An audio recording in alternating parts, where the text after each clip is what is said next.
Matt Giovinazzo and Kellen Foley. Happy to be here. It's always a fun few days. I'm Matt. This is Kellen, by the way. And we're genuinely excited to be finally unveiling the all-new, completely revamped TDF Analyzer. But with the theme of Jubilee, and I've learned a lot of RPAG employees love to give you history lessons and go back in time, we're going to do the same. So we're going to bring it back all the way to 2011, 13 years ago, when the TDF Analyzer and the TDF Fit Analysis were first born. All right, so 2011, how about Adele's Rolling in the Deep? Instant classic, great song. Kind of put Adele on the map. Not to be outdone, though, by another song from 2011 that took the country by storm. Anyone remember Voice of an Angel? Rebecca Black, Adele, kind of like a toss-up, right? Matt, what are you doing, man? I'm We're planking, kind of dude. in the middle of something here. Okay, well. No. Yes, of course, planking. How could I forget? Whew.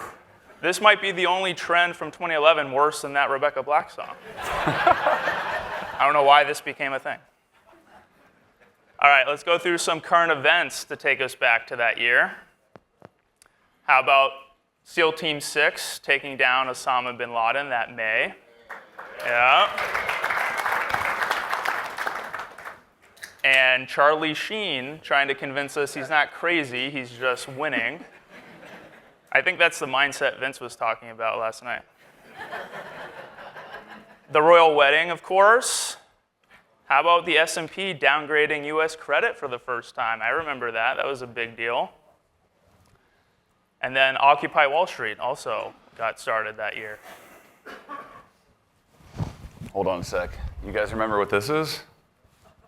That's how you know it's over 10 years ago. All you in your t-shirts and your shorts out there.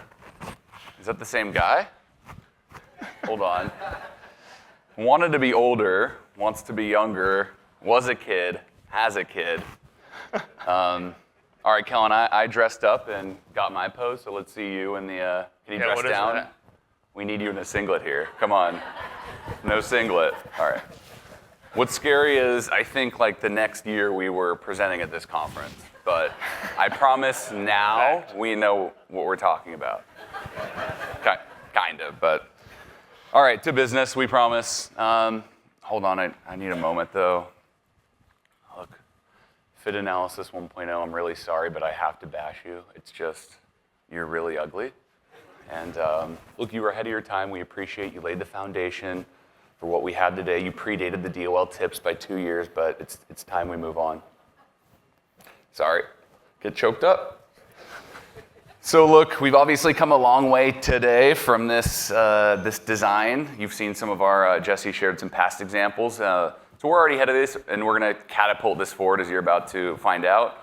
And we're even gonna be revisiting things like the actual input, the data, the questions that determine the result of the fit analysis. So we're excited to unveil this. Let's bring the clock forward to today. But wait, as we learned yesterday, and the fact I'm a Giovinazzo, you can't go start with what, you have to talk about why, right? So why TDF Suitability? Why is that valuable? Why is the fit analysis important? And as you know, again, that is all about aligning the demographics of a particular plan, which of course vary considerably plan to plan, with a target date fund's glide path or its risk level. And this is something that we recommend doing no less than every 3 years. For more important clients, probably every year. So why have we invested so much into this, and why are we so bullish on this for you, your business, and its applications to your clients, et cetera? The first thing is, well, you told us that it was important, and we do like to listen to you. So at RPAG's Spring Summit this April, we did kind of a fun debate style format where we would take opposing sides of an argument or topic, debate it, audience would decide who they thought won or what their viewpoint was. So one of those was, what will be the primary criteria for selecting target date funds? Is it performance and fees, or is it suitability? The audience overwhelmingly voted that suitability is the most important factor for target date fund selection. Now you're probably saying, that was San Diego. That's just one city. You definitely cherry-picked the one with the most favorable results, which I'm not above normally. I will data mine. But in this case, luckily, the rest of the cities backed it up, 90, 100%, 100%. So definitely a consensus, suitability is important. And I think actually, thinking back on it, I voted or argued for suitability at San Diego and Philly and walked away like I won that. And then I argued for the other side in Atlanta and Chicago and didn't get a single vote. So it turns out I didn't win, suitability did, but I digress. And the other reason why we're so bullish on suitability is simply because target date funds are so popular, right? Anytime something is highly utilized, I think that necessitates increased due diligence by all of us. It also brings more scrutiny, right? As we've seen plaintiffs' attorneys follow the assets, follow the money. So this is just an increasingly important topic for us to ensure we're doing everything we can for our clients. It's also been a proven way to win business. So Matt and I have been fortunate, over the last 10 years to work with countless advisors to use this specific process to go out there and win new business. It's not just something you have to do with current clients. I'd say in at least the small to mid-plan space, 9 out of every probably 10 plans is really not doing target date fund suitability, right? They're still picking target date funds primarily on performance and fees. So there's a huge gap there for all of us to come in, and that creates a good opportunity. And then, of course, anytime there's an opportunity to win business, we have to make sure we're shoring up our lines and taking care of our current clients, doing that same process. Also, and this is really what it comes down to, target date fund suitability improves the results. All right, we're all in this business to help participants and create better outcomes. And this can be kind of a nebulous concept, right? It's not as concrete, and I think that's part of the reason why plan sponsors run towards fees and performance, because it's so clear and obvious kind of which one's better. This is a little bit harder of a concept to materialize, but luckily there's been studies that have come out that help us do that. Specifically, these studies talk about the value of a more accurate or personalized allocation at the participant level. But when you think about it, that's what target date fund suitability does at the plan level, right? Creating a more accurate, fitting target date fund for the average participant in that plan. So I don't think it's a stretch to extrapolate these numbers to this concept. And Morningstar puts the value at 12.5 to 30 plus basis points, and Power puts that at 25 to 82 basis points. So these aren't small numbers that we're talking about, typically far outweighing the expense ratio of the funds and also any sort of performance differential that you'll see out of those investments as well. But I know what you're thinking, right? Like, hey, I know another way to get better results, and that's simply picking a target date fund that has better performance, right? That's kind of what it comes down to, right? Isn't that what participants want at the end of the day? But that really creates 2 challenges, right? The first is there's no guarantee that that target date fund is going to outperform ongoing. In fact, right, different target date funds perform differently in different market environments. So you're almost guaranteed that it won't outperform consistently over every time period. Whereas this is a guaranteed number, right? No matter what the market does, this is the value of having a more accurate allocation. The other challenge, and stick with me here for a minute, maximizing return isn't even the goal of a target date fund to begin with, right? What would a target date fund glide path look like if the goal were actually maximizing return? It would look like this. And you're like, hey, that's not a glide path. You're right, that's not, right? That's not a target date fund, right? And I know you all know this, but a target date fund wouldn't, or a target date fund that's trying to maximize return wouldn't de-risk out of equities because it's trying to take advantage of that equity risk premium. So if we can all agree that this doesn't make sense, right, then why would a glide path like this be the best, quote unquote, simply because it has the best performance, right? And I think that's the trap that a lot of plan sponsors get stuck in, is they get distracted by the numbers. They see, the top percentile 3, 5, 10-year performance, and they just think, oh, that must be the best target date fund for our plan, but obviously that's not the case, right? So I think we have to educate our plan sponsors on why this doesn't necessarily mean the best process in selecting a target date fund. Also, right, it's not just us saying this. DOL has specifically come out and said you need to align your target date fund to participant characteristics. We've mentioned this a number of times throughout the conference already.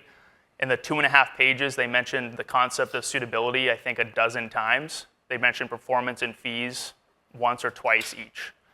So that's kind of on the defensive side, right? Something that we all know we should be doing and kind of preventative, a CYA type thing.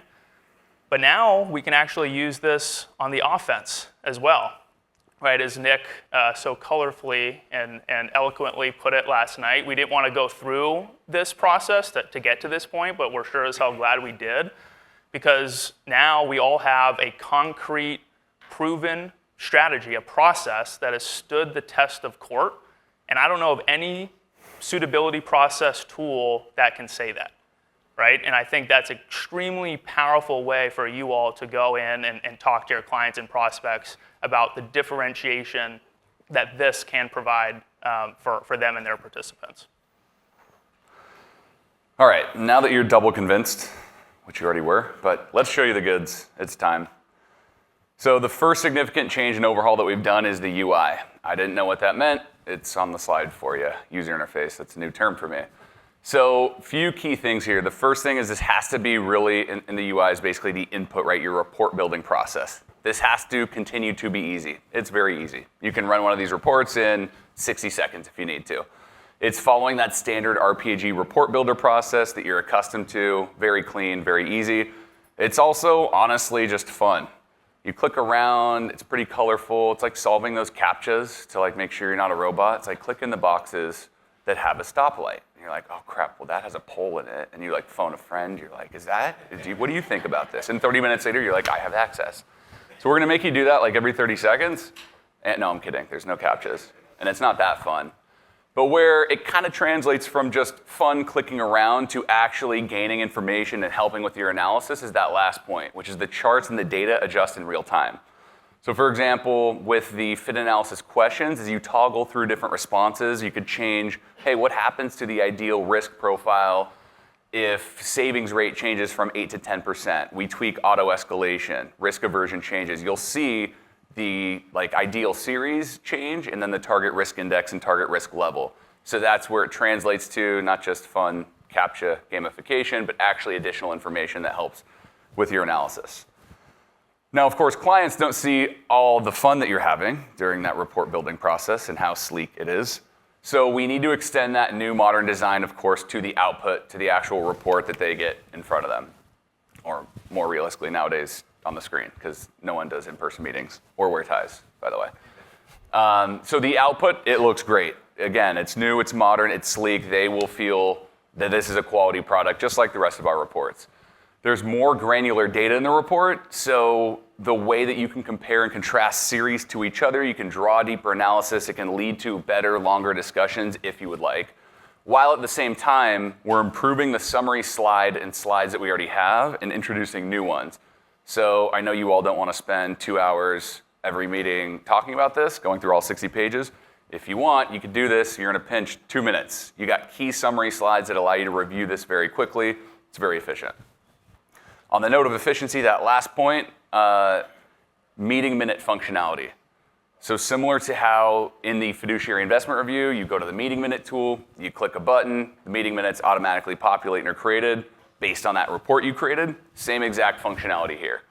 So you select this report, add 1 or 2 other things, you have meeting minutes right away. So great for documentation of the work you just did for that client, and perhaps to show to a prospect as an example of look at how deep I go in this kind of niche area of targeted funds. And those meeting minutes, by the way, are structured after the same exact format that we used for those clients in that litigation, right? So again, now you're using those same meeting minute documentation that again stood up to the courts. The logic also enhanced, right? So the logic has always been great, and we're not changing the overall view of how we think about the fit analysis and what target date fund is a best fit for a particular demographic. The goal here was to leverage data, which is becoming increasingly available in our industry, and record keepers are more willing to share that data, to really get more nuanced results without sacrificing the simplicity and ease of use and how quick you can run the report. So how do we do that? Well, the fit analysis is always a little art, a little science, right? There's a give and take there, and it definitely tilted towards art previously, and I think now it tilts a little bit more towards science, right? So again, getting more specific and detailed with everything that we're doing. A good example of that is in the past, we would target a risk level, right? Aggressive, moderate, or conservative. That still shows up. That still will display what risk level is the best fit. But now you can get more specific and actually look at the specific risk index range that best fits the plan. So that risk index, as you may recall, is a number from 30 to 100. The higher the number, the more aggressive the target date fund. That's the index that we use to categorize target date funds into those 3 risk levels. Now we're actually going to have the outcome of the fit analysis tell you what specific risk index range is the best fit, which very well may span a couple different risk levels, right? So again, you can just get much more dialed in with it. We still emphasize funded status as the primary risk indicator. So again, the overall philosophy has not changed. But we do distinguish now very clearly in the questioning what the plan sponsor controls with plan design aspects versus what the participants are doing, which I always found having these conversations with clients, it's very helpful to be able to do that and say, here's what you are doing as a committee to drive higher funded status, and there's the impact that that has on the outcome versus what the participants are doing, because sometimes, right, they don't always link up. And it also just helps you have effective plan design conversations of how you can, potentially help the plan sponsor, improve results. So let's look at an example, right? Here's the current fit analysis as it stands today. Hopefully you're all familiar with this. 3 sections, 3 questions per section that are simple yes or no, and the outcomes are, like I said, aggressive, moderate, conservative for each section. You kind of average those together and come up with an overall risk level conclusion. So how is that changing? No, that was nice. So here's the new fit analysis. Still 3 sections, same plan design, participant demographics, participant behavior, 3 questions per section. What you'll notice is slightly different questions, but again, overall same idea. The biggest change is now, instead of yes or no, for most of these, you're entering specific numbers. So what is the average savings rate? Instead of high or low, it's 8%, 8.5%, right? Whatever it is, and those incremental changes will make incremental adjustments to that best fit risk index range. So again, getting much more specific with all these calculations. If you don't have access to some of this data, that's okay. You still can input the ranges, right? And instead of yes or no, we have very low to very high. So again, still able to dial in a little bit more, and they're interchangeable. So let's say, for example, you know the average savings rate, you know the average account balance, you don't know the average salary, but you know it's a well-compensated group. You can put in the specific numbers for account balance and savings rate, but then just put in high or very high for salary, right? So you can intermix those two. It makes it very easy and quick to run depending on what data you have access to. Another one I'll point out here is we added in auto escalation as a question. That is something, again, from a plan design perspective, I find very important because obviously that impacts savings rates. So this becomes not just a snapshot in time of what it is today, but also a look forward, again, of what we can expect savings rates to be and positive actions that the employer is doing to help improve saving for the plan. And then on the right, we have that risk index output. So again, in this case, best fit risk level is conservative, but you'll notice the range spans from 56 to 67 for that best fit, which is mostly in conservative, but does tilt into that moderate risk level. So that's a good example of how it can span a couple different ranges here. Ew, no. So the way that you're selecting series now is going to be different in Enhanced as well. This is certainly effective. You can see, find series quite easily, sort them by name, risk, category, risk index. But why not add a bunch of colors and shapes, make this so pretty. So again, this is fun, it's more visually appealing, but it also gives you a lot of information in one easy view. So in one glimpse, you can see score, risk index, risk categories, color-coded. You can see those shapes, there is meaning to the shapes. That's the management style. Check it out in the upper right, active, passive blend. So you can grasp a lot of information in one viewpoint, or one visual, and this will be pre-filtered based on the results. The series that display to start will be pre-filtered based on the results of the fit analysis. So you'll already have an idea based on that fit analysis what series fit, and you can adjust it from there. So let's say you're like, I'm okay if it's a little bit more aggressive. You can drag that risk index slider to a higher number, and more series will then populate. If you want to refine it further, you can do that. I'm just looking for passive series. You just check that triangle box there. So again, informative, easy. Speaking of easy, if you do want to just key in a certain series, you're looking for it, you can just, in the upper left there, type in that series. You can go back to that list view. So significantly enhanced as far as just the overall selection process. So as far as the comparison and the data that we're looking at to compare series, we've always had glide path analysis, the visual, the underlying fund slide. As it relates to the actual vintages, this was kind of it, the performance. And we all know how easy this conversation is, right? You go to a client, this is just 3 series, but you're like, okay. So for the second series here, which you have, over the 5-year period for 2025, it's 5.72.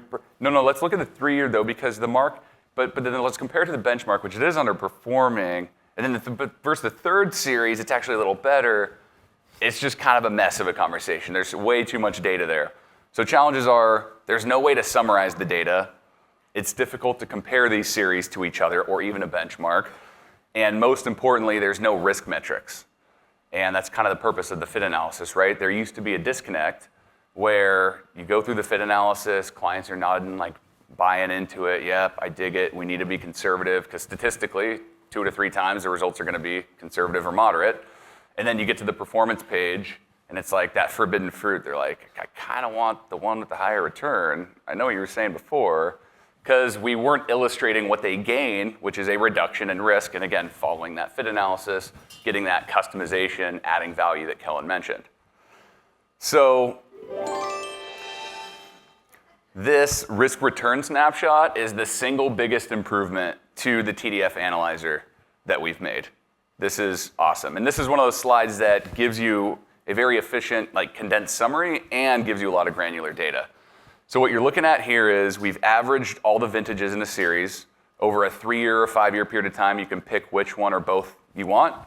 So now it's easier to summarize a series. It's easier to compare them to each other and a benchmark, in this case, the peer average. And most importantly, you're now getting risk metrics. So to summarize what's going on here, on the left side of the screen, you have upside metrics, up capture and return, downside metrics on the right, down capture and risk or standard deviation. So it's now much easier to convey to that client, yes, perhaps we're sacrificing a bit of expected return, but we're protecting on that downside by 10, 15%, whatever the case is, right? So you can set that expectation, and it makes that conversation a lot easier. And conversely, if you are currently in an aggressive series or considering one, it allows you to show the risk that that series took to achieve that. So much easier in terms of comparing and contrasting series, having a discussion about what's best for the plan, and even that can lead into a conversation about participant behavior. In the end, it's investors, it's participants that are investing in the funds, and you can talk about, what are your employees like? What do you think they gravitate to in terms of preference, in terms of objectives, in terms of their characteristics? Do they want to minimize risk? Do they want to maximize return? It's just a really easy way to compare series and have a conversation, again, about performance, comparing series, even participant behavior. All right, Matt, that's your favorite improvement. Mine is the Misfit Risk Analysis. So hopefully a lot of you are taking advantage of this current format, which by the way we're keeping because this is extremely effective and very simple to run. So this isn't going away, but there is an enhanced version. So let's talk through this real quick, right? As it stands today, misfit risk is always important. The fit analysis uses averages, right? So there's always going to be some sort of misfit risk, those participants that don't match the average participant. We've quantified that, which I think is really important, by looking at savings rates, right? If you look at all the factors we look at for the fit analysis, savings rate is by far the most important. So we'll isolate that and kind of do like a back of the napkin analysis to say, okay, how many participants are saving less than 6%? How many between 6 and 12? How many are over 12? And we'll assign a target date fund risk category for each of those groups based off their savings rates. And in this case, say the plan's best fit risk level is aggressive. That's what the fit analysis said. Well, it turns out 50% of participants fall into that group, right? Well, that means the other half, of course, who are saving more, are probably taking on too much risk in that aggressive glide path based off their personal savings rates, right? So there's 50% misfit risk. Really effective way to have a conversation around, what type of target date fund is really a good fit for a plan. So again, that's staying, but we're improving it. How? Yes, this graphic. So here's the new and improved misfit risk analysis, right? What we saw before was at the plan level, right? It wasn't specific to any target date fund. This now brings it relative to each and every target date fund series. And what you can do is you can download a simple Excel sheet and then fill it out and upload it. Instead of just savings rate, you can fill in participant age, account balance, and salary, right? So just 4 data points, no personal information, right? Just those 4 data points in rows going down the Excel, upload it. We'll take those 4 data points. That allows us to create a personalized allocation that's optimized for every individual in the plan with that data, right? That's what creates these bubbles. And then what we can do is overlay a target date fund's glide path over those bubbles. And you'll notice some are colored in and some are empty. The ones that are colored in are going to be within 5% equity of that target date fund's glide path. So now you're going to be able to quantify what percent of participants are a misfit to that specific target date fund series. And again, this is part of what's cool and makes this interactive in the input. You can just go ahead and pick and choose which target date funds you want and see this before you ever generate the report, kind of what these charts look like. It's actually really fun to go through and do. And then in the output, you'll have these exact charts for every target date fund, and then a summary slide that shows the overall misfit risk, and then the misfit risk for every age group as well. So 20 to 30-year-olds, 30 to 40-year-olds, et cetera. So you can even dial it in and say, hey, this particular target date fund series actually is a really good fit for our younger population, but not our older population, right? You can get really detailed on this. And again, it's still really easy to use, and that data is pretty readily available nowadays as well. So this is my favorite enhancement to the target date fund fit analysis. And when you show this to a client, I think visually, you could have the entire conversation just showing them this one slide, right? It's just very intuitive to understand kind of which glide paths fit the population. So how do you position misfit risk? We kind of talked about some of these, right? But the idea here is the fit analysis is great, right? Obviously, we put so much effort into this, and it's really important to go through. But at the end of the day, it uses averages, which only gets you so far. And as we discussed, target date funds are getting more popular. 40% of plan assets are in target date funds. 80+% of participants use target date funds. So that average participant really isn't representative of all the participants that are using target date funds, and that's why breadth of fit, you could argue, is actually more important than fitting to the average, and that's what this misfit risk analysis will do, right? It'll actually quantify what percent of all participants are a good fit for this target date fund versus what's just a good fit for the average.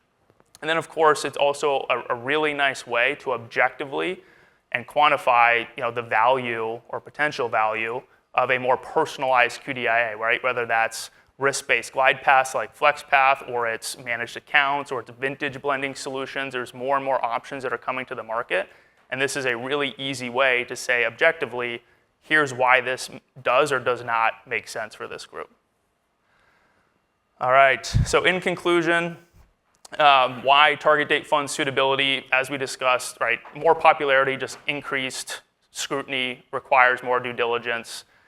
It makes a real difference in participant outcomes, much more so than returns, and it'll all allow us to win and retain more business. And then the all-new target date fund analyzer, we're really stoked on this. We hope you are too. It's very fun, easy to use. I think it's going to be one of the best tools in the RPAG tool set. And it just allows you to communicate results much easier for your clients as well. We expect this to be ready by the end of the quarter. However, we do have the ability to run these manually for you today. So if you're anxious to get started, which we hope you are, please reach out. We can help you put together these analyses right now for your clients for upcoming meetings. So hopefully you're all looking forward to this. Thank you again so much for the time, and we look forward to working with you.